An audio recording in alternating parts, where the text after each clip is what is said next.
महाराष्ट्राच्या राजकारणात सतत चर्चेत असणारं नाव म्हणजे गोपीचंद पडळकर।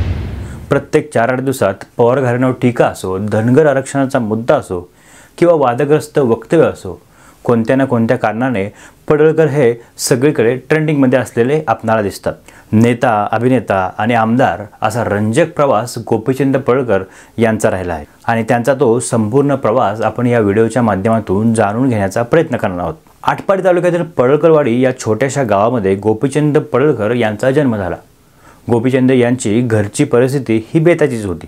पडळकरांचे वडील कुंडलिक पडळकर हे पेशाने शिक्षक होते, त्यामुळे त्यांच्या विचारांचा प्रभाव गोपीचंद पडळकर यांच्यावर पडत गेला।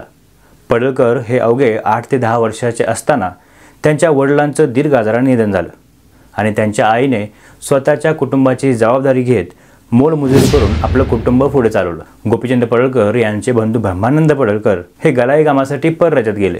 त्यावेळी गोपीचंद पडळकर यांचा शैक्षणिक प्रवास चालूच होता। त्यानंतरच्या काळात नागज फाटा येथे त्यांनी स्वतःचा ढाबा चालू केला। व्यवसाय सांभाळत असतानाच त्यांना हळूहळू राजकारणाची ओढ लागली। त्या काळात सर्वसामान्य शेतकरी आणि धनगर समाजासाठी राष्ट्रीय समाज पक्षाचे अध्यक्ष महादेव जानकर हे सरकारविरुद्ध लढत होते।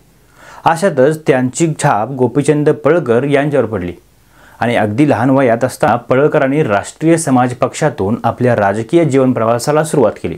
पुढे हळूहळू विविध आंदोलनातून पडळकर आटपाडी तालुक्यामध्ये ॲक्टिव्ह झाले। तरुण चेहरा आणि उत्कृष्ट रांगडी अशी भाषणशैली यामुळे पडळकर यांची छाप सर्वसामान्य लोकांवरती पडत गेली। बहुतेक शनिवारच्या बाजाराच्या दिवशी त्यांचा मोर्चा आटपाडी स्टँडपासून चालू व्हायचा आणि पूर्ण पेठ पार करून बचत भवनपर्यंत येऊन पोहोचायचा आणि तिथे पडळकर यांचे भाषण व्हायचे। सुरुवातीच्या काळात पडळकरांच्या मोर्चामध्ये मोजकेच 10 ते 20 माणसं असायची, परंतु पुढील काळात ही गर्दी हळूहळू वाढू लागली। त्यानंतर या तरुणाच्या भाषणाची चर्चा संपूर्ण तालुकाभर होऊ लागली आणि पुढे खास पडळकरांची भाषणे ऐकायला तुफान अशी गर्दी आटपाडीमध्ये जमू लागली। अगदी हातातली कामे सोडून लोक फक्त पडळकरांचं भाषण ऐकायला आटपाडीत पोहोचायची। पडळकर यांच्या पाठीशी कोणताही मोठा राजकीय हात नसताना देखील तालुक्यातील तसेच जिल्ह्यातील बड्या नेत्यावर ते बेधडकपणे शेळक्या शब्दामध्ये टीका करायचे, सत्ताधाऱ्यांना प्रश्न करायचे। हळूहळू पडळकरांचा प्रभाव संपूर्ण आटपाडी तालुक्यात पडू लागला आणि अगदी 10-20 माणसापासून सुरू केलेला पडळकर यांच्या राजकीय प्रवासाला उत्स्फूर्त असा प्रतिसाद मिळत गेला। प्रत्येक गावागावात त्यांचा कार्यकर्ता वाढू लागला आणि जनसामान्य लोकांमध्ये पडळकरांची क्रेज बनत गेले। त्यातूनच त्यांनी आपली पहिली निवडणूक लढवली ती 2009 साली। खानापूर आटपाडी विधानसभा मतदारसंघातून राष्ट्रीय समाज पक्षातून त्यांनी आपलं नशीब आजमावलं, परंतु या निवडणुकीमध्ये पडळकरांचा दारुण पराभव झाला। पुढच्या काळात युटर्न घेत त्यांनी आटपाडी तालुक्यातील करगणी जिल्हा परिषद गटातून जिल्हा परिषदेची निवडणूक लढवली, परंतु त्या निवडणुकीमध्ये देखील त्यांचा पराभव झाला। राष्ट्रीय समाज पक्षातून आपली राजकीय भवितव्य त्यांना धूसर दिसू लागले। त्यातच भाजप नेते चंद्रकांत दादा पाटील आणि देवेंद्र फडणवीस यांच्याशी त्यांची जवळीक वाढली होती। यातूनच काही काळानंतर राष्ट्रीय समाज पक्षातून बाहेर पडत गोपीचंद पडळकर यांनी भाजपमध्ये प्रवेश केला। पुढे 2014च्या विधानसभा निवडणुकीमध्ये सर्वच पक्षांनी युती आघाड्या मोडीत काढत स्वबळावर निवडणुका लढवल्या।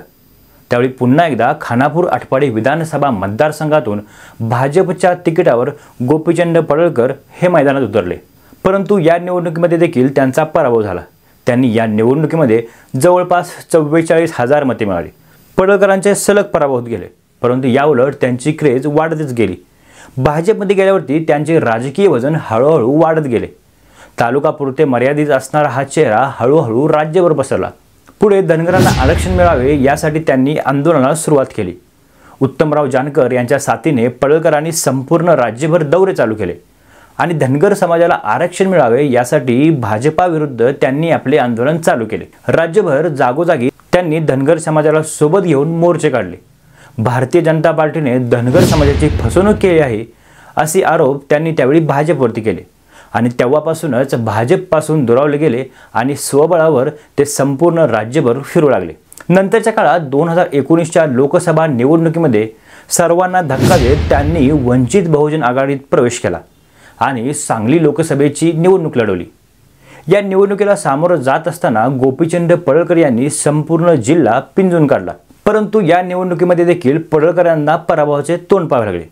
पण या निवडणुकीमध्ये त्यांनी निर्णायक अशी तब्बल 3 लाख मते मिळवली। लोकसभा निवडणुकीनंतर भाजप विरुद्ध पडळकरांची तलवार थोडीशी म्यान झाली आणि पुन्हा ते देवेंद्र फडणवीस यांच्या संपर्कात आले। त्यानंतर अवघ्या काही महिन्यातच महाराष्ट्र राज्याच्या विधानसभा निवडणुका जाहीर झाल्या आणि या विधानसभा निवडणुकीमध्ये बारामती विधानसभा मतदारसंघातून अजित पवारांच्या विरोधात पडळकरांनी शड्डू ठोकला। गोपीचंद पडळकर हा ढाण्या वाघ आहे आणि ते बारामती लढतील, आपण सर्व मिळून बारामती जिंकू असा विश्वास त्यावेळी देवेंद्र फडणवीस यांनी दर्शवला। परंतु या निवडणुकीमध्ये देखील पडळकर यांचा दारुण पराभव झाला आणि त्यांचं डिपॉझिट देखील जप्त झालं। त्यांच्या पराभवाची मालिका तशीच चालू राहिली। या निवडणुकीनंतर पडळकरांनी पवार कुटुंबावर प्रचंड असे डीकेचे झोड उडवायला सुरुवात केली। वेळोवेळी अजित पवार, शरद पवार, सुप्रिया सुळे तसेच रोहित पवार यांच्यावरती ते टीका करत राहिले। पडळकर यांच्या राजकीय जीवनाचा अभ्यास केला असता एक गोष्ट प्रामुख्याने जाणवते, ती म्हणजे पडळकर यांनी अनेक पराभव पाहिले, परंतु याउलट दिवसेंदिवस त्यांची क्रेज वाढतच गेली।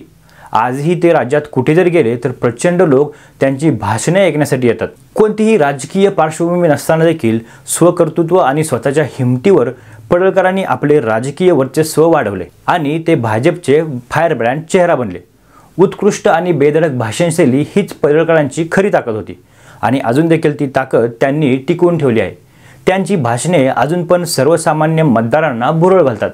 त्यामुळे देवेंद्र फडणवीस यांचा ओढा भाजपमधील इतर धनगर नेत्यांपेक्षा पडळकरांकडे जास्त दिसतोय। याचाच प्रत्यय म्हणून पाठीमागच्या काळामध्ये त्यांनी पडळकरांना विधान परिषदेची संधी दिली आणि अखेर पडळकर आमदार झाले आणि त्यांच्या राजकीय पदाचा दुष्काळ अखेर यातून संपला। आजच्या घडीला पडळकर यांचे भाजपमध्ये चांगले वजन आहे।